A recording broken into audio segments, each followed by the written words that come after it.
Case আর case, শুনানি আর শুনানি। এবারে চলতি বছরের 23শে জুলাই মহামান্য সুপ্রিম কোর্টে আর একটি প্রাথমিক শিক্ষক মামলার হেয়ারিং আছে এবং সেই হেয়ারিংয়ের পরেই জাজমেন্ট বেরাবে। সেখানে 2000 প্রাথমিক শিক্ষকের ভাগ্য নির্ধারণ হবে। আপনারা নিশ্চয় জানেন যে মাত্র কয়েক মাস আগে 9533 জন প্রাথমিক শিক্ষক পদে চাকরি পেয়েছে, পর্ষদ নিয়োগ করেছে।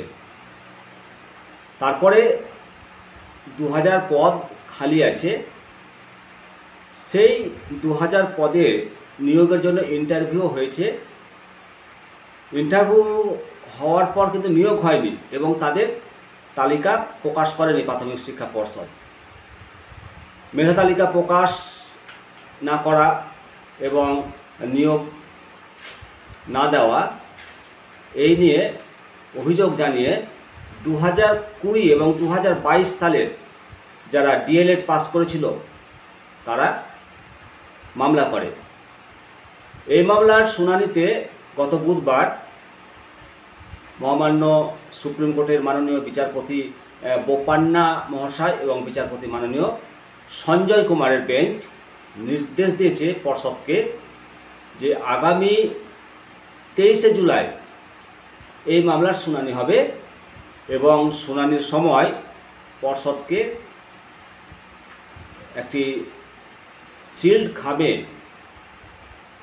পর্ষদের মতামত আদালতে পেশ করতে হবে। প্রাথমিক শিক্ষা পর্ষদের আইনজীবী মাননীয় কুণাল চ্যাটার্জি জানিয়েছেন আদালতকে যে আদালতের নির্দেশ অক্ষরে অক্ষরে মেনে মুখবন্ধ খামে প্রার্থীদের তালিকা আদালতে পেশ করা হবে। 2022 সালের সেপ্টেম্বর মাসে রাজ্যে 11,000-এর কিছু বেশি শিক্ষক নিয়োগের জন্য নোটিফিকেশন জারি হয়েছিল। সেই নোটিফিকেশনে বলা হয়েছিল যে ডিএলএড প্রার্থীরা এবং ডিএলএড করার জন্য যারা ভর্তি হয়েছে ফার্স্ট ইয়ার এবং সেকেন্ড ইয়ারের প্রার্থীরাও এই নিয়োগ প্রক্রিয়াতে অংশগ্রহণ করতে পারবে।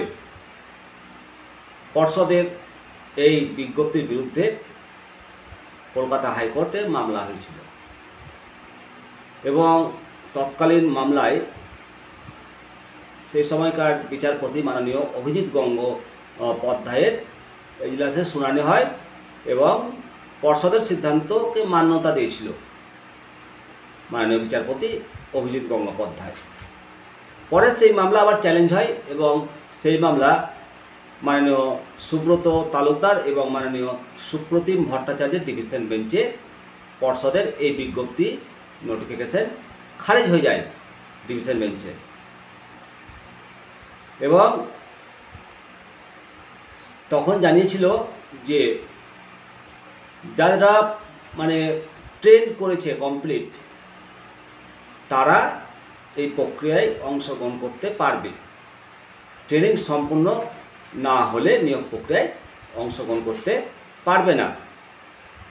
ডিভিশন বেঞ্চের এই রায়ের ফলে আবার মামলা হয় সুপ্রিম কোর্টে। আবার 2020 এবং 2022-এর ডিএলএড ও 2022-এর যারা টেট পাস করলো তারা মামলা করে এবং যে ভ্যাকেন্সি আছে সেই ভ্যাকেন্সিতে তাদেরকে নিয়োগ করতে হবে এই দাবি জানিয়ে মামলা করে। অপরপক্ষের দাবি যে যেহেতু নিয়োগের বিজ্ঞপ্তি জারি হওয়ার আগে সংশ্লিষ্ট প্রার্থীরা ডিএলএড ডিগ্রি সম্পন্ন করেছেন এবং যারা কেস করছে তারা কিন্তু ডিএলএড সম্পূর্ণ করেনি, সুতরাং ডিগ্রি সম্পূর্ণ না করায় তারা নিয়োগ পেতে পারে না। মামলাকারীদের পক্ষে ছিল সাদেক বিশ্বাস। তিনি জানিয়েছেন যে 23শে জুলাই আদালতে মুখবন্ধ খামে পর্ষদ এই ব্যাপারে রিপোর্ট জমা দেবে এবং আশা করা যাচ্ছে যে সেই দিনই শুনানি শেষে আদালত রায় দেবে। এখন দেখার যে মহামান্য সুপ্রিম কোর্ট কী বিচার করেন এবং বিচার শেষে যারা ডিএলএড সেই সময় সম্পন্ন করতে পারেনি কিন্তু ভর্তি ছিল তাদের পক্ষে রায় যায়, নাকি যারা ডিএলএড কমপ্লিট করে টেট পরীক্ষায় অংশগ্রহণ করেছিল তাদের পক্ষে রায় যায়। সুতরাং 23শে জুলাই পর্যন্ত অপেক্ষা করতে হবে। অপরদিকে এসএসসি নিয়োগ নিয়ে যে মামলা চলছে সুপ্রিম কোর্টে, সেই মামলায় এই লোকসভা ভোট চলাকালীন সিবিআই আবার চিঠি পাঠাতে শুরু করেছে এবং সেখানে প্রশ্ন করেছে যে তালিকায় নাম না থাকা সত্ত্বেও কীভাবে চাকরি পেলেন এবং তাদেরকে বিভিন্ন 7 থেকে 8 রকম ডকুমেন্ট নিয়ে হাজির হতে বলেছে।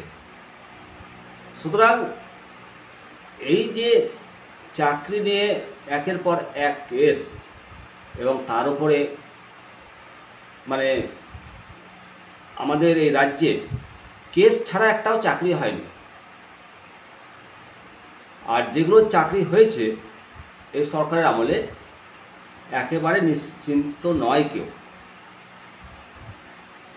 সকলেরই মানে দুশ্চিন্তা গ্রাস করছে এবং রাতের ঘুম হারাম হয়ে যাচ্ছে। অবশ্যই মহামান্য সুপ্রিম কোর্ট যোগ্যদের জন্য বিচার করবেন এবং সমস্ত যোগ্য চাকরি যারা আছে যোগ্য প্রার্থী তারা চাকরি ফেরত পাবেন। আর এই মামলারও রায় অর্থাৎ যারা আগে ডিএলএড পাস করেছে তাদের পক্ষে যাওয়াই শ্রেয়। তবে জানি না মহামান্য সুপ্রিম কোর্টের ব্যাপার, যদি রায় দেয় তাহলে পাবে আর না দিলে পাবে না, এটা একটা বাচ্চা ছেলেও জানে। তবে সবথেকে যেটা বড় কথা বলতে চাই আর কি, যে নিয়োগ হোক স্ক্যাম মুক্ত। বারে বারে দুর্নীতি দুর্নীতি দুর্নীতি এই শব্দ বন্ধে পশ্চিমবঙ্গ আজকে শিক্ষকদেরকে কোশ্চেন চিহ্নের সামনে দাঁড় করিয়ে দিয়েছে।